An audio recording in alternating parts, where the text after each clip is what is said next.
जय हिंद दोस्तों। मेरा नाम अनुराग कौशिक है और आज मैं आप सभी का स्वागत करता हूं मेरे इस चैनल द इंटेलेक्चुअल इंडियन पर।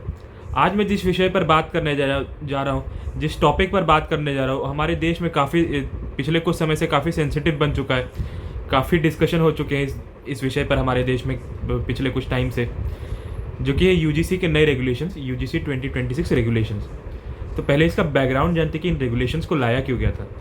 तो सबसे पहले इन रेगुलेशंस को लाया गया था, सुप्रीम कोर्ट में पीआईएल फाइल की गई थी by the parents of Rohit Vemula and Payal Tadvi, जो खुद बहुत मेजर विक्टिम थे कास्ट बेस्ड डिस्क्रिमिनेशन के, हैदराबाद यूनिवर्सिटी और मुंबई के नायर हॉस्पिटल के मेडिकल स्टूडेंट रिस्पेक्टिवली।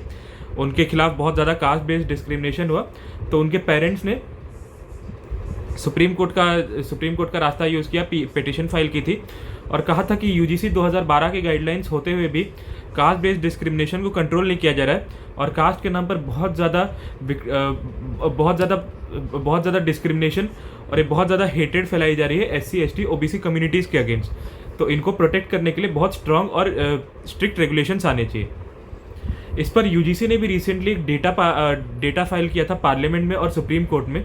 तो यूजीसी ने जब डेटा को फाइल किया था तो कहा था कि 118% केसेस राइज हुए हैं जब हम देखें discrimination against the SC ST and OBC community. तो कहीं ना कहीं बहुत ज़्यादा डिस्क्रिमिनेशन बढ़ा है और बहुत ज़्यादा डिस्क्रिमिनेशन और वायलेंस हो रहा है हायर एजुकेशन कैंपसेस में, कॉलेज कैंपसेस में। ये चीज़ फाइल की गई थी इनके यूजीसी के द्वारा सुप्रीम कोर्ट और पार्लियामेंट में। फिर सुप्रीम कोर्ट ने इस पीआईएल की हियरिंग में यूजीसी को गाइड किया था कि यूजीसी के 2012 के रेगुलेशन है वो मॉरलिटी ग्राउंड पर है, स्ट्रिक्ट एनफोर्सिबिलिटी नहीं है, इसे नए रेगुलेशन जल्द से जल्द लाए जाए। तो फिर उसके बाद यूजीसी ने नए रेगुलेशंस लाए। यूजीसी के नए रेगुलेशंस आर बेस्ड ऑन, जो कि उनके 2012 के अर्लियर रेगुलेशंस थे वो थे मॉरल एडवाइस थे, ना कि स्ट्रिक्ट एनफोर्सिबिलिटी थी। या ऐसा नहीं था कि अगर आप 2012 वाले रेगुलेशंस आप नहीं फॉलो करते तो आपकी यूनिवर्सिटी की मान्यता या आपकी यूनिवर्सिटी की एक्सेप्टेंस खत्म हो जाएगी या आपकी यूनिवर्सिटी के कोर्सेज सस्पेंड हो जाएंगे। लेकिन जब ये नया प्रोविजन आता है यूजीसी 2026 का, तो इस प्रोविजन में क्लियरली लिखा गया कि अगर ये गाइडलाइंस को फॉलो नहीं किया गया, अगर इन रूल्स को फॉलो नहीं किया जा रहा है, तो आप यूनिवर्सिटी की एक्सेप्टेंस भी कैंसिल की जा सकती है, नए डिस्टेंस लर्निंग कोर्सेज भी बैन किए जा सकते हैं, या किसी भी तरह के नए प्रोग्राम्स या पॉलिसीज यूनिवर्सिटी के बैन कर सकती है यूजीसी। और इसमें कौन कौन कवर्ड है? इसमें सारे इंडिविजुअल्स, चाहे वो टीचिंग स्टाफ हो, नॉन टीचिंग स्टाफ हो, चाहे एडमिनिस्ट्रेटर हो, या हर कोई जो इस यूनिवर्सिटी से जुड़ा हुआ है, वो सभी कवर्ड है। और हर तरह की यूनिवर्सिटी जो यूजीसी ने अप्रूव की है, वो सारी यूनिवर्सिटीज़ इस यूजीसी के रेगुलेशन में कवर्ड है। और यहाँ तक कि प्राइवेट यूनिवर्सिटीज़ या माइनॉरिटी इंस्टीट्यूशन है, वो भी यूजीसी के दायरे में कवर्ड है। फिर उसके बाद हम बात करते हैं इन रेगुलेशंस में क्या क्या कहा गया है। तो सबसे पहले इन रेगुलेशंस को समझते हुए सबसे पहले हम रूल 3 पर जाएंगे, जहां डिस्क्रिमिनेशन और कास्ट बेस्ड डिस्क्रिमिनेशन की बात की गई है। तो डिस्क्रिमिनेशन बताया गया है कि एनी फॉर्म ऑफ डिस्क्रिमिनेशन, मतलब कोई भी फॉर्म का डिस्क्रिमिनेशन हो सकता है कास्ट के बेसिस पर, religion, gender, person with disability या इकोनॉमिक या सोशल स्टेटस से किसी भी फॉर्म का अगर डिस्क्रिमिनेशन है, भेदभाव है, तो इसे डिस्क्रिमिनेशन में काउंट किया जाएगा। ये ब्रॉड डेफिनेशन है डिस्क्रिमिनेशन की, और इसी के अंदर एक अम्ब्रेला डेफिनेशन, एक छोटा सा डेफिनेशन लाया गया है कास्ट बेस्ड डिस्क्रिमिनेशन का, जिसमें क्लियरली स्टेट किया है कि कास्ट बेस्ड डिस्क्रिमिनेशन में डिफाइन किए जाएंगे SC ST and OBC community के लोग along with person with disabilities and women. तो ओवरऑल अगर हम समझे तो इसमें दो इंपॉर्टेंट प्रोविजंस हैं, डिस्क्रिमिनेशन के और एक तो कास्ट बेस्ड डिस्क्रिमिनेशन के। ये दोनों प्रोविजंस हमें समझना बहुत इंपॉर्टेंट है। डिस्क्रिमिनेशन एक ब्रॉड अम्ब्रेला है, और कास्ट बेस्ड डिस्क्रिमिनेशन है कि स्पेसिफिकली कास्ट के आधार पर जो डिस्क्रिमिनेशन होता है इन कम्युनिटीज के साथ, उसके तहत इन कम्युनिटीज को कवर किया गया है। तो फिर उसके बाद हम समझते ये इस एक्ट में क्या क्या प्रोविजन है, इस रेगुलेशंस में क्या क्या प्रोविजन है इन डिस्प्यूट को एड्रेस करने के लिए। तो सबसे पहले इसके तहत एक इक्विटी कमेटी बनाई गई है, इक्वल अपॉर्चुनिटी सेंटर्स बनाए गए हैं। तो पहले हम इक्विटी कमेटी को समझते हैं। इक्विटी कमेटी में कहा गया है कि जो एससी एसटी ओबीसी पीडब्ल्यूडी और जो विमेन है, इनका कंपलसरी रिप्रेजेंटेशन रहना चाहिए। अब इस पर बहुत ये प्रोपेगेंडा फैलाया जा रहा है, बहुत ज़्यादा ये फैलाया जा रहा है कि जनरल कैटेगरी का इस कमेटी में रिप्रेजेंटेशन नहीं होगा इक्विटी कमेटी में। लेकिन अगर हम समझें तो ये जो ये जो पर्टिकुलर कम्युनिटीज़ हैं इनका मैंडेटरी रिप्रेजेंटेशन है, इन्हें कंपलसरी रिप्रेजेंटेशन है। इसका मतलब ये नहीं है कि जनरल वाले लोग इस कमिटी में नहीं रहेंगे, या जो जनरल कैटेगरी वाले लोग हैं इस कमिटी में नहीं रहेंगे, वो भी इस कमिटी में इंक्लूड किए जा सकते हैं, बट वो कंपलसरी मेंबर्स नहीं होंगे। They can, but still they can be included as the members in the equity committee. समझना ये ज़रूरी है। मैंडेटरी, अगर किसी चीज़ में मैंडेटरी नहीं लिखा गया तो इसका मतलब ये नहीं कि आप उस कमिटी से पूरी तरह से एक्सक्लूड किए गए हो।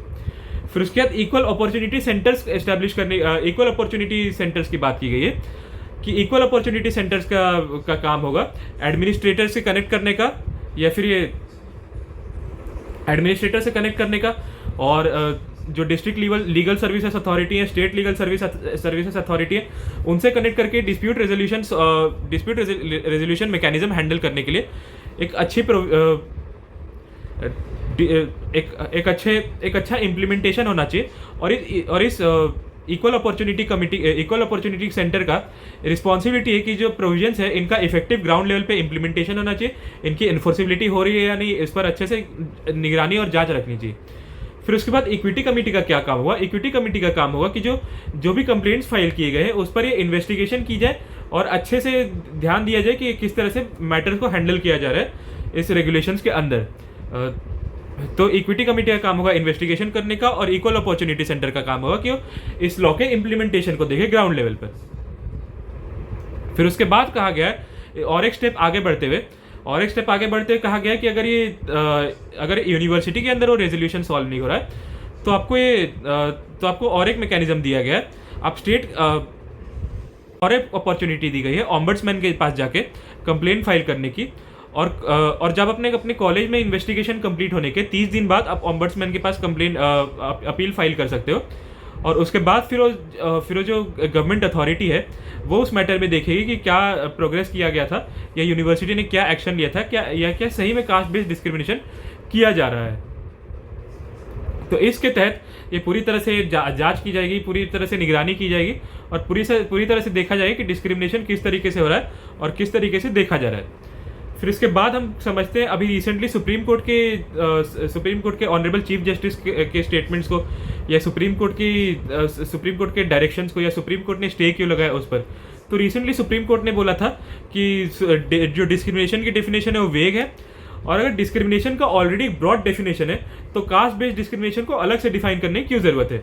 ये सुप्रीम कोर्ट के ऑनरेबल चीफ जस्टिस ने कमेंट किया है, ये उनके स्पेसिफिक ऑब्जर्वेशंस थे, और इन्हीं ऑब्जर्वेशंस को ध्यान रखते हुए ये रिसेंटली ये यूजीसी के जो नए रेगुलेशंस है उन पर स्टे लगा दिया गया है।